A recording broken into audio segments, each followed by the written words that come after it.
1 Коринтияни, 8 глава, 1 стих. За яденето на идоложертвено е ясно, че всички имаме знание, но знанието поражда гордост, а любовта е съзидателна. За да знаеш нещо, трябва да си получил информация по някакъв начин. Четене, лекция или дълбоко изследване. Човек, за да има каквото и да е знание, трябва да мине през някакъв вид обучение. В случая става обучението на закона или характера на Бога. В древността, човек, за да се обучи на закона, е трябвало не малко време. Фарисеите и садукеите по времето на Исус са били крайно информирани за Словото, което им бе дадено от Бога. Били са като ходещи енциклопедии, знаели са всяка една чертица и всяка една точка от закона. Садукеите са приемали, четяли и пазели само петокнижието на Моисей, докато фарисеите четяли и пазели всички книги, които имало по онова време. Царе, пророци, притчи, псалми и така нататък.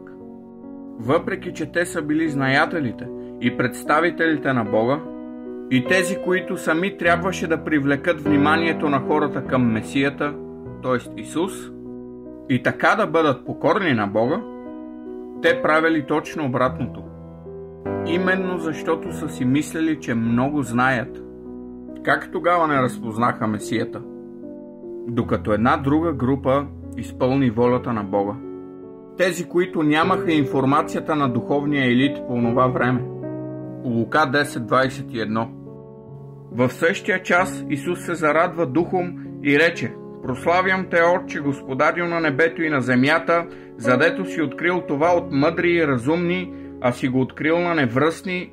Тъй е, Отче, понеже такова беше Твоето благоволение. За да знаеш закона е нужно да се обучаваш, но за да изпълняваш закона е нужна любов. Докато израелтяните по времето на Моисей, след като Бог им даде законът, знаеха волята на Бога, както и 10 Божии заповеди, предадени им чрез Моисей, но пак многократно излизаха от Божията заповед. В любовта човек няма нужда да се обучава. Той просто, воден от любовта, изпълнява наредбите на този, когото обича. Нека ви дам малък пример. Когато ви се роди дете, не ходите на курсове, които да ви направляват как да обичате децата си, или по какъв начин да показвате любовта си към тях. Но любовта винаги ни направлява към правилното нещо. Казваме си за хората, които обичаме, че ще дадем всичко за тях и ще направим всичко за тях, за да се чувстват доволни и обичани. И докато не започнем да подхождаме към Бог с истинска любов, а повече съзнание на заповеди и закони, много вероятно никога да не бъдем угодни на Бога. Защото любовта е тази, която изпълнява волята му.